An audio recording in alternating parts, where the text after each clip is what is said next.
বেআইনিভাবে গড়ে ওঠা রিসোর্ট ভাঙল প্রশাসন, পাল্টা সরকারের বিরুদ্ধে লড়ার হুঁশিয়ারি গ্রামবাসীদের। নমস্কার, বলো কলকাতা টিভি থেকে আমি চন্দ্রানী।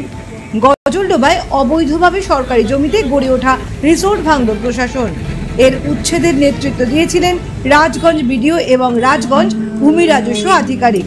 এদিন একাধিক রিসোর্টের গেট, আবার কোনো রিসোর্ট পুরোপুরিভাবেই ভেঙে ফেলা হয়, কেটে দেওয়া হয় লাইনের কানেকশন। এদিন উচ্ছেদ অভিযানে কার্যত উগ্র মেজাজে দেখা যায় রাজগঞ্জ বিডিও প্রশান্ত বর্মনকে। অভিযোগ, গ্রামবাসীদেরও সরকারিভাবে উচ্ছেদের হুমকি দেন তিনি, আর এতেই ক্ষিপ্ত হয় গ্রামবাসীরা। ক্ষিপ্ত গ্রামবাসীদের বক্তব্য, দীর্ঘদিন ধরেই এখানে বসবাস করে আসছি, জঙ্গলের প্রাণীদের সাথে আমাদের সংঘাত প্রতিনিয়ত, তবুও আমরা জীবনে সংগ্রাম চালিয়ে এখানে বসবাস করছি, আর এখন পর্যটক কেন্দ্র তৈরি হয়েছে বলে আমাদের উচ্ছেদ করা হবে। ক্ষিপ্ত গ্রামবাসীদের হুঁশিয়ারি, ভিডিও যেভাবে হুমকি দিচ্ছে তাতে সরকারের বিরুদ্ধে আমরা লড়ব। সব মিলিয়ে উচ্ছেদ অভিযান ঘিরে এক বড়সড় অশান্তির আশঙ্কা তৈরি হচ্ছে। সানি রায়, জলপাইগুড়ি। আমি 3টে থেকে খবর পেলাম যে এলাকায় বিএলআরও ঢুকেছেন, ভাঙচুর করছেন। তো আমি জানতাম না যে আমার এটাও ভাঙচুর হবে।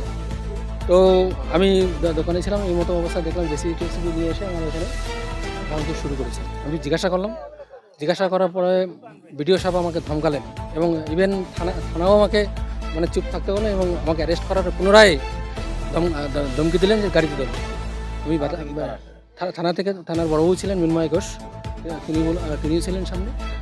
ভিডিও ওনাকে অর্ডার দিলেন যে আজকে আবার তুলে নিয়েছে, তো সেটা আমাকে তোলেননি। তো আজকে আমার এলাকায় এসে এটাও ধমকি দিয়ে গেলেন যে এলাকায় যারা বসবাস করতেছে এরাও এখানে থাকতে পারবেন না। এটাই হচ্ছে মমতা ব্যানার্জির যে চরিত্র, সেই চরিত্র এর মাধ্যম দিয়ে ফুটে উঠেছে। তার যে নৃশংসতা, এই টাকিমারি চর এলাকায় বিজেপি যেভাবে লিড দিয়েছে এবং এই এলাকায় যার ফলে আজকে আমাদের এই অত্যাচারগুলো শুরু করেছে প্রশাসনের মাধ্যম দিয়ে, যে আইনের ভয় দেখিয়ে আমাদের এখান থেকে তাড়িয়ে দেওয়া হবে। এই রিসোর্ট করে আমার সংসার চলতো এবং আমি এর উপরেই নির্ভরশীল।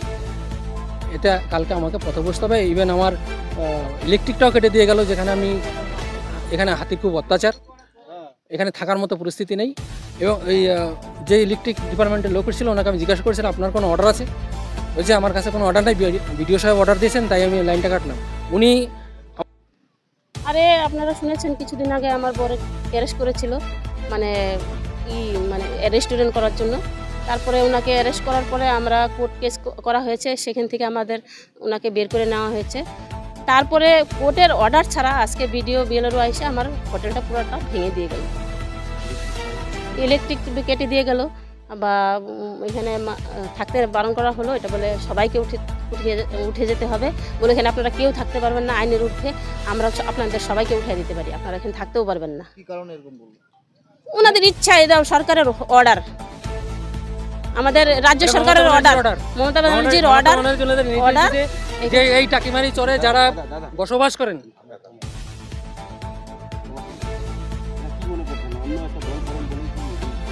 অন্য একটা দল করি বলে আজকে আমার হোটেলটা কেস হওয়ার পরও ভেঙে দিয়ে গেল। কিন্তু ওখানে গিয়ে দেখেন সুব্রত সাহা, সে তাবর নেতা, তার হোটেলের সামনেই গিয়ে তার খালি সামনে একটা হাতি ছিল ওই যে পঞ্চের, সেটা ভেঙে দিয়ে গেল। তার গেটও ভাঙেনি, তার ভিতরে ঢুকেও নেই। তার ভিতরে গিয়ে দেখেন পুরা রিসোর্ট চলছে। কিন্তু আমার সাধারণ একটা জিনিস, সেটা ওনারা ভিতরে ঢুকে ওয়াল টোয়াল, আমার ঘর দুয়ার সব ভেঙে দিয়ে গেল।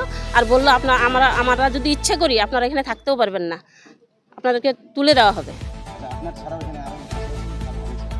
ভেঙেছে কারণ ওই যে যত রিসোর্টগুলো নতুন তৈরি হয়েছে সেখানটা আপনার ওয়ালগুলো ভেঙে দিয়েছে, যেন রিসোর্টের সামনে যে ওয়াল দেয় না, ওয়ালটা ভেঙে দিয়েছে। কিন্তু আমার ওয়াল তো ভেঙেছে, ছাদও ভেঙে দিয়েছে, তারপরে আমার ভিতরে ঢুকে আমাদের ঘরটাও পুরো তছনছ করে ভেঙে দিয়ে গেছে। বাদবাকি রিসোর্টের কোনো ঘর ভাঙা হয় নাই, শুধু ওয়াল ভাঙা হয়েছে। বললো আমরা সবাই ভাঙছি। আমার নাম মায়ারানী দাস রায়, আমি হচ্ছি জলপাইগুড়ি জেলার মহিলা মোর্চার ভাইস প্রেসিডেন্ট।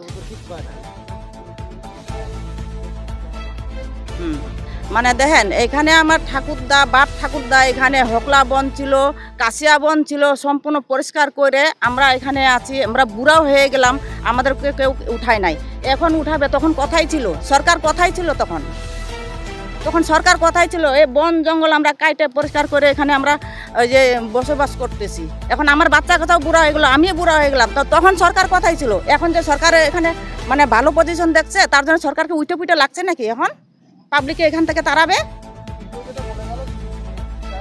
হ্যাঁ হ্যাঁ আসুক, দরকার বলে আমরাও লড়বো। কেন ছাড়বো?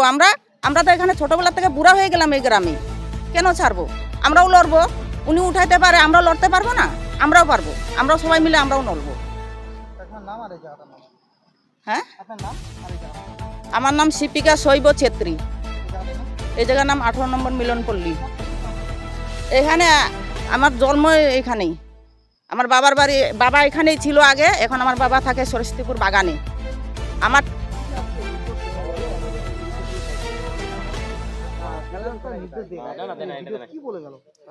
ভিডিওতে আমরা তো এখানটায় প্রচুর গ্রামবাসী জড়ো হয়েছিলাম। ভিডিও সবাইকে গরম দেখাই গেল, বললো যে এইখানটা আপনারা থাকতে পারবেন কি না তার সন্দেহ আছে যদি সরকার লড়ে।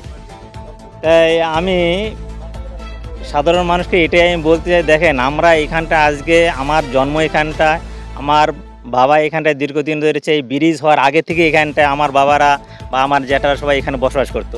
এখানটায় কোনো মানে জায়গা ছিল, এটা নদীর একটা চর ছিল, ওগলা বন ছিল, সেটা তারা কেটে পরিষ্কার করে আজকে দীর্ঘদিন 40-45 বছর ধরে এখানে তারা একটা বসবাসের যোগ্য করে তুলেছে।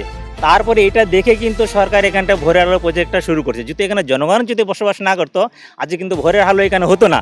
এই জনগণ দিয়ে কিন্তু আজকে কিন্তু সরকার, আর সেই সরকার আজকে যদি বলে না এই জনগণকে উঠাই দেবে, তাই ভোরের আলো এখানে করার মানেটাই কি হলো? আজকে মানুষ আছে বলে কিন্তু এটা করতেছে। আর আজকে এই সব জায়গায় ভাঙে চলতেছে, তবে এখানে তো মানুষ আসবে না, শ্মশানে পরিণত হয়ে যাবে। এক সময় তো এখানটায় দিনের বেলা হাতি বাঘ সব কিছু থাকতো, শিয়াল থাকতো, সব কিছু, মানুষ এখানে থাকতে পারতো না। তখন আমরা শুনছি আমার বাবা আমার জ্যাঠারা এখানকার কিছু তখন 4-5টা পরিবার ছিল, তখন তারা সেই হাতির সাথে এসে নিজের প্রাণ মানে কি বিপদের মুখে সবসময় রেখে লড়াই করে এখানে আজকে বসতি স্থাপন করছে। এখানে প্রচুর মানে কি লোক এখন বসবাস করতেছে, একটা উন্নয়ন হতেছে। সেই জায়গায় এসে এখন গ্রামবাসীদের যদি বলে আমরা এখান থেকে আপনাদের ইচ্ছাগুলো উঠাই দিতে পারি, তো মানে কি অবাক, কারণ আমাদের তো অবাক করে দিল যে এমন একটা কথা বলে। আজকে ভিডিও শুনে আমরা সবাই হতভাগ্য এবং আমরা সবাই আতঙ্কিত কি হবে ভবিষ্যতে। আমার নাম পরিমল রায়, আমি মিলনপল্লীর একজন বাসিন্দা, ভোরের আলোর এখানকার।